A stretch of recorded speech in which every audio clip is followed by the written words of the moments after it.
Shalom. Thank you for joining us as we take a deeper look at the teaching from the newsletter.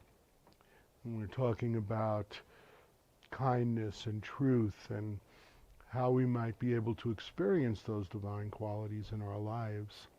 And this wisdom that comes from the Tanakh, it comes from the Proverbs, the wisdom of Solomon. So as we take a deeper look, the first thing I'd like to do is actually read from the proverb itself. Proverbs 3, chapter 3, verse 3. Kindness and truth should not forsake you. Bind them on your neck, inscribe them on the tablet of your heart. So the first thing I'd like to look at is kindness and truth should not forsake you. What is the writer trying to get at here? How would kindness and truth forsake us? And from the perspective of the holy tradition of meditation and mysticism, this has a deeper meaning. Because when we do our regular meditation and we dive deep within and we experience that samadhi, that experience of Hakma consciousness, pure silence, we experience truth. At that moment we experience truth because we have no narrative. We're not making up stories. It's just the isness of what truth is. And then as that truth bubbles up into thought and feeling, the natural tendency and natural law from that divine pure consciousness comes a spirit of kindness, comes a spirit of love and compassion. But then what can happen, we come out of our meditation and we go into our regular lives and we experience activity and we experience all those things that come up in activity. And it's easy to let go of that pure consciousness, let go of that kindness, let go of that truth that lies deep within us that we experience in our meditation. So what I'm saying is that the writer is suggesting that it's important that we do not forsake, allow those things to be forsaken, just experience them in meditation and not experience them in our daily action, in our activities, in our interaction with others, in the way we think and lead our lives. So how do we do that? Well, the writer is then telling us we bind them around our neck and write them on the tablets of our hearts. So that's saying within we write them and without. Taking that deep dive within, we experience that truth and that kindness, and then without in our activity we experience it. Now, this is the sort of the key of what we call mindfulness practice. We experience our mindlessness practice, experience truth, kindness in that way, and then we experience in our activity mindfulness, binding of that kindness in our actual activity. So that means we come out of our meditation, we interact with people, with animals, with nature, and everything that we do, and we're always mindful of that peace, serenity, truth, and kindness that we had in our meditation. And we allow that, we touch consciousness. We come home to the moment. And as we come home to that moment and that truth and that kindness, we then experience it in our interaction with others and nature all around us. So what is that?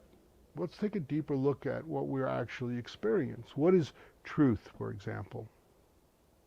So in our tradition, when we look at these names, we think of the energies of the letters of the names. The word truth in Hebrew is spelled Aleph, Mem, Tav. The word is emet. Emet in Hebrew means truth, but it means the whole picture of truth. So when one is seeking truth, we seek from the beginning. Aleph is the first letter in the Hebrew alphabet. Mem is the middle of the Hebrew alphabet. And Tav is the end. So we look at everything when we're seeking truth. If we wanted to know truth about a tree, for example, I'm out on my deck and looking at the beautiful mountains and the trees. We don't just look at the leaves of the trees to know the truth of the tree. We look deep within to the root system of the trees, how it's experiencing nourishment from the earth and the sun, the sap, the bark, the leaves, the branches, everything about the tree. If we want to know the truth of the tree, it's not enough to just take a glance at the tree and say, oh, that's a yellow tree, that's a red tree, this is a green tree. Then we're experiencing not what is the complete truth. And the same is true as we seek any kind of truth, whether it's spiritual or scientific or in any way associated with our lives. A person, we don't think of a person just on the way they superficially appear to us. We take a deeper look and look more into the heart and the mind of that person to know the truth about that person. So this is what truth is. It is an isness. And it's really important that we never, in our approach to truth, have preconceived notions, like we know the truth. Truth, in essence, changes based to us, not based on its isness, but based on our experience of it. So one of my teachers used this example one time that really stuck with me. It's sort of like a high-rise apartment building. Say there's 32 floors. When you're on the basement level and you're looking out the window and you see everything outside, it looks one way. That truth, that isness, that beauty that you're looking outside is one way. Then when you go to the second floor of the high-rise, it looks differently, and you're like, oh, I didn't see that, or I didn't realize that. Or then you get to the next floor and you say, I didn't see that. And by the time you get to the penthouse, you're seeing everything and you're seeing the whole picture. It's important that we never get rigid in what we think of as truth. And we don't create our narrative. We're sort of like explorers or detectives when seeking truth. Emet, beginning, middle, and end. And we don't want to be a bad detective. If somebody's accused of some crime, we don't want to assume that we know that they're guilty, right? So we don't go to their house and try and find evidence to prove that they're guilty. No, if someone's accused of a crime and we're a good detective, we go in with an open mind, and whatever we find, we find. So that's the way we seek truth, with an open mind, knowing that it's not rigid, and that our consciousness, as it expands, will see truth in a more expanded way, whether it's in nature, one another, or even in ourselves. So we need to be open in that way and experience truth in that way. So, as I said, what the writer's saying, the writer is saying, we bind the truth around our neck and on the tablet of our heart, and kindness like that. And we do this in our mindfulness, in our activity, not just in our meditation. While we touch truth and kindness and love within us, when we go forth in our activity, we experience it by not allowing it to forsake us. We don't just let it go. And then let's talk a little bit more deeply about kindness. The writer here uses the word chesed, and it's translated as kindness. Many times that word is translated as mercy.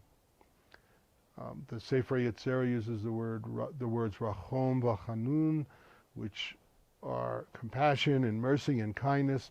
All of these words have similar meanings to us, and we experience them not just in our meditation, but when we touch ourselves and touch the hearts of others, we are enabling us to experience that kindness.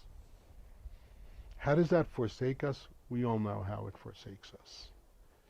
Even during this time where it's kind of stressful and we're taking time in isolation during this pandemic and people have different opinions, instead of experiencing those opinions and perhaps learning from them, or even in disagreement, still having kindness, we tend to get into a corner, and we tend to get rigid, and we tend to get judgmental. So the writer here is saying, if we want to take this opportunity to grow in consciousness, don't let the holistic nature of truth, the exploring nature of truth, and the deeper nature of kindness and compassion and mercy, don't allow that to forsake you. So the practice is simple. We dive deep within, letting go of all things, mindlessness. We experience pure silence, the isness of truth. We experience that divine love. And then we come out of meditation in our activity. We find ourselves straying from that. We don't forsake it, but we come back to it. And then we experience it in our lives with our family and friends and nature all around us. And like that, we become more divine with those divine traits. So let me just read it again, and then if you have any questions or comments, feel free to send me an email or give me a call.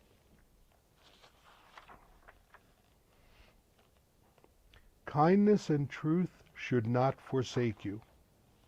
Bind them on your neck, inscribe them on the tablet of your hearts, and you will find favor and goodly sense in the eyes of God and man. Thank you, and shalom.